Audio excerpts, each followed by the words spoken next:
there's a lot in the news, a lot going on. One of the things at the very top of the news is the speculation that President Obama is going to grant basically an amnesty is a pretty strong word, but because it won't be amnesty the way Reagan did it, where just you flip a switch and hey, you're a citizen.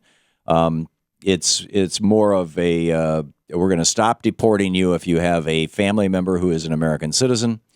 So that we're not breaking up families anymore, and we will give you a work permit if you're here working and you've met certain criteria, so that you can no longer be exploited by your employer or employers. And we could see this tomorrow. We could see it the day before Thanksgiving, the day before Christmas. Who knows when this is going to happen? But it apparently is going to happen.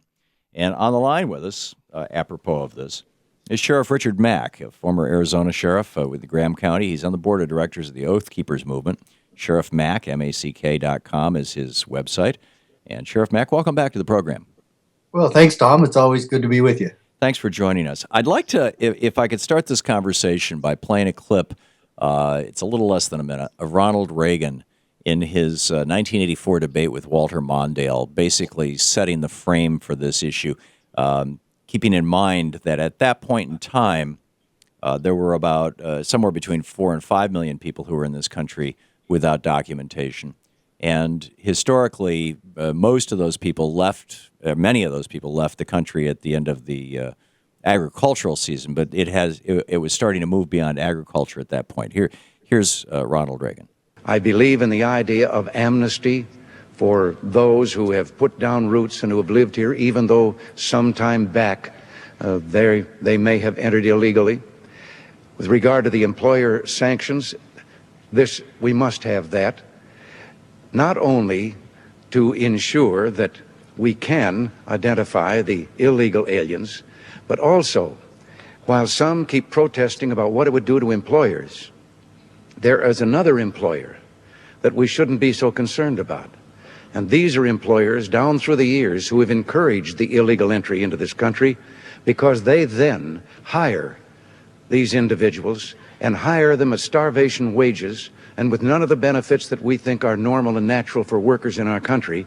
And the individuals can't complain because of their illegal status. We don't think that those people should be allowed to continue operating free. So that was President Reagan at the end of his first term. Applying for his second, and Sheriff Mack, the big thing that struck me is that he was pushing in that debate for employer sanctions, but in '86, after the law passed, and it has employer sanctions in it, the Reagan administration, my understanding is, on the advice of several large campaign donors, including a billionaire home developer down in Texas, stopped enforcing the employer sanctions, and almost, within 5 years, two of the most heavily unionized industries in the United States, meatpacking and construction, lost their union status and are now filled with people who are undocumented. Your thoughts on all of that? Well, I have assailed every administration who has played footsie with this issue instead of tackling it as a national security concern that it really is. Reagan was wrong to do amnesty, and he set a very poor example. The border needs to be secured. And to say that we're going to take sanctions against corporations and companies that hire illegal aliens, but then to offer amnesty is a complete contradiction in terms, and it's quite hypocritical. And we have got to get control of this issue, and the courage to take on this issue just simply does not exist in the halls of the White House or Congress. And they have both failed, and failed miserably. This is a situation now that is become a Frankenstein, and the monster is now attacking our entire country. America does not have the jobs or the infrastructure to handle 20 to 30 million and more, and counting every day, illegal aliens to come into this country, especially if we don't know what they're bringing with them. And it is so hypocritical that we don't secure our border just from a national security standpoint, but also from a safety standpoint. We don't know who these people are. We don't know what diseases they're bringing in. We obviously know they're bringing drugs. And then we say, well, we won't secure the border, but we'll spend $95 billion a year to stop the drugs and problems that they bring in. And for this country, for this government, I should say, to offer freebies and offer all these benefits, sometimes more benefits than actual American citizens receive, to offer all these benefits of healthcare and education and jobs and driver's licenses and everything free for these people is absolutely wrong. And it's devastating to our economy and to our country. And it's illegal. It is unlawful. And the laws are already on the books. We don't need a new law. We don't need to revamp. We need to enforce the laws that are there. We're about the only country in the world that doesn't secure its own borders. Well, apropos of that, and I agree with you, the laws are on the books. When we used to enforce employer sanctions, we didn't have people staying here. I mean, in agriculture was typically an exception, and you know, up until the I'm for that part. I'm for work programs across the border, and if those are handled properly, but they're not. They're not. No, but here's where I'm going with this. I lived and worked in Europe for a year back in the 80s. It took me 4 or 5 months to get a work permit before I could go over there. My employer had to jump through a whole bunch of hoops. There are no borders between all those European countries.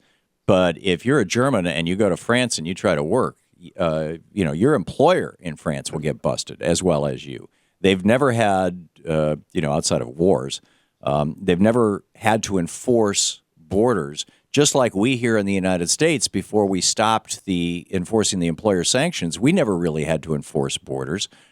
Why would somebody cross a border if there's no option for them? Rather than building the Berlin Wall on our southern border, which is destructive to wildlife, expensive, and makes us look like the East German idiots, right. Wouldn't it be a better idea to throw some of these rich white guys in jail who are hiring people from other countries and paying them squat wages and threatening them with ICE?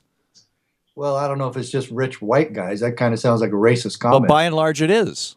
Most of these employers, most of the guys who own the meatpacking factories, the guys who own the construction sites, virtually without exception, the larger ones are white men.